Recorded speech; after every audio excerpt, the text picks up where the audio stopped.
A parte mais divertida é bater palma. Olá pessoal, você está assistindo Praticamente Reformados.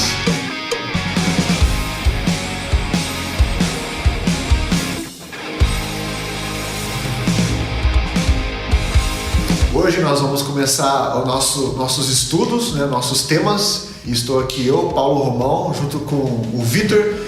Hoje nós iniciaremos a conversa sobre a cosmovisão cristã, inicialmente falando sobre a criação. E nós vamos ver como isso é importante, como isso se relaciona com a nossa vida e com a vida do nosso próximo diante das coisas que Deus realizou na história. Vitor, mas antes de tudo, responde uma pergunta aqui. O que seria cosmovisão?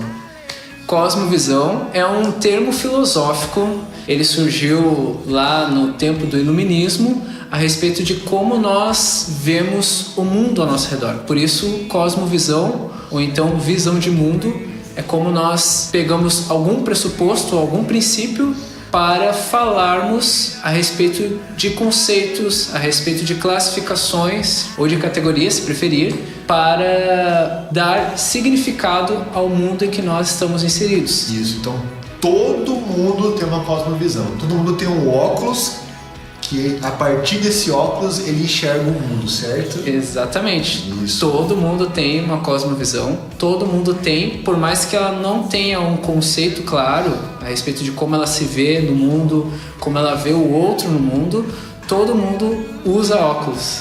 Agora, se o óculos está bem ajustado? Exatamente, se está bem ajustado, se está no grau correto, se não é um óculos escuro, isso aí precisa ser ponderado, pensado, para vermos como a gente vai conseguir entender o que acontece ao nosso redor e conosco. Interessante que quando nós olhamos para a palavra de Deus, nós vemos como tudo começou, qual é o início de todas as coisas. A palavra de Deus diz que no princípio criou Deus os céus e a terra. É muito interessante, muito importante essa afirmação escriturística, porque nós vemos a partir disso a ação majestosa de Deus criando todas as coisas a partir do nada, não é mesmo? É verdade.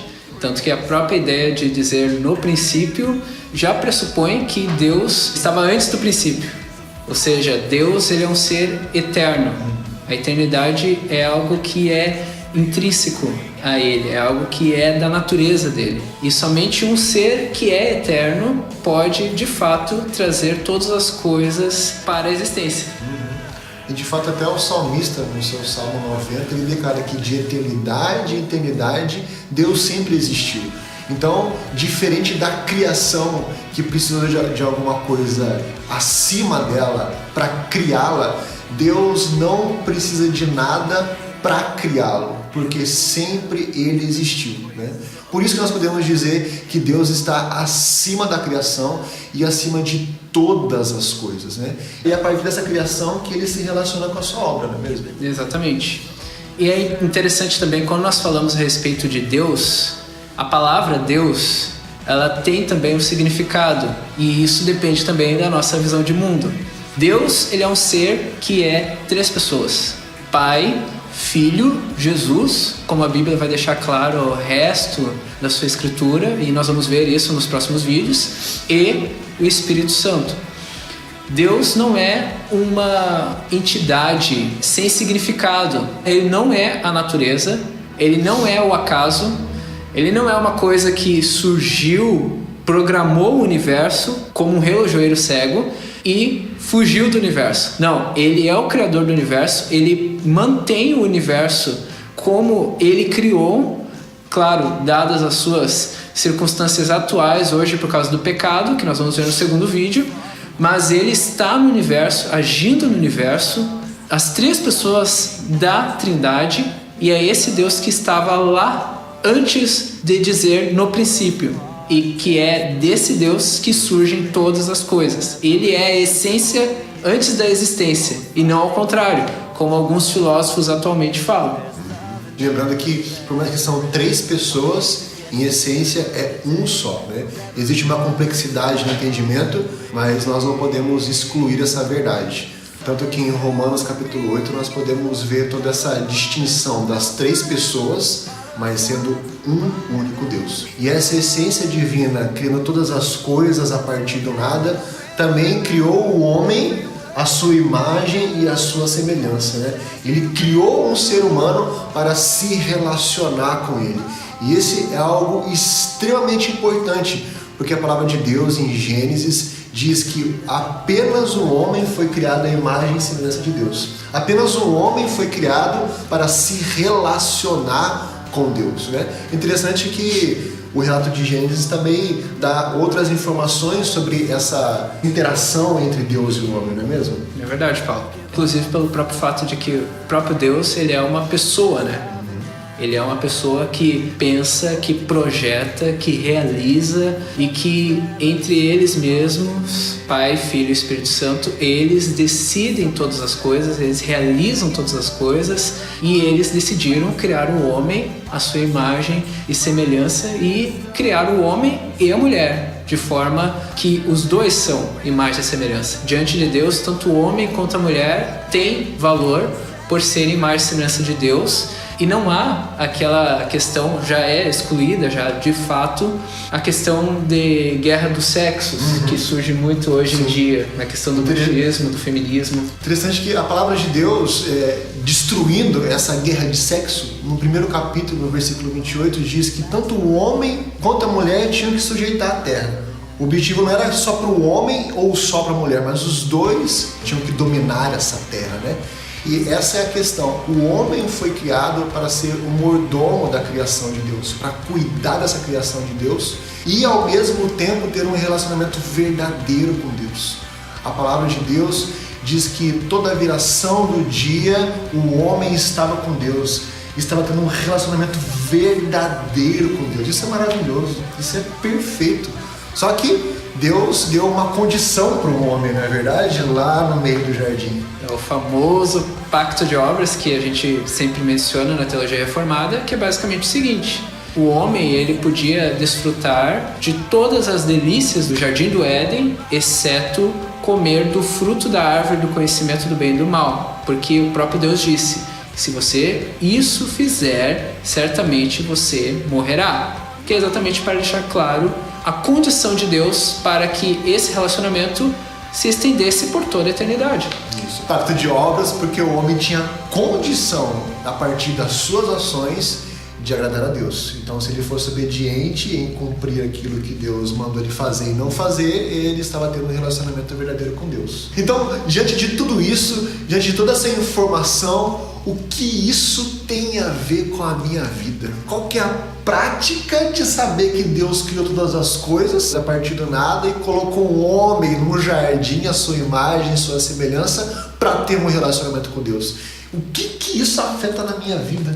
Eu acredito que uma das coisas primordiais que afeta em nossa vida é que nós conhecemos a nós mesmos e o mundo ao nosso redor com um ser maravilhoso, cheio de graça, cheio de amor, que criou todas as coisas por seu supremo poder e que ele se relaciona conosco e tem todo o prazer, toda a alegria, todo o amor, toda a graça de se relacionar conosco e de estar conosco por toda a eternidade, enquanto nós estivermos também com ele, porque isso demanda também um relacionamento, uma ideia de que você está conversando, está atuando com aquela pessoa no mundo que Deus criou. Então isso é uma implicação que transforma completamente como nós nos vemos e como nós vemos no próximo também, porque o próximo que foi criado, a imagem e semelhança de Deus, também revela que esse Deus é gracioso. Interessante lembrar também que este Deus que criou todas as coisas, ele é superior, ele está acima da criação. Ou seja, nós podemos ter absoluta certeza que diante dos nossos problemas, diante das nossas angústias, diante das nossas aflições deste mundo tão tenebroso, tão caído, Deus não nos abandonou, Deus não nos largou no meio deste caos. Deus está conosco, Deus está controlando a sua criação.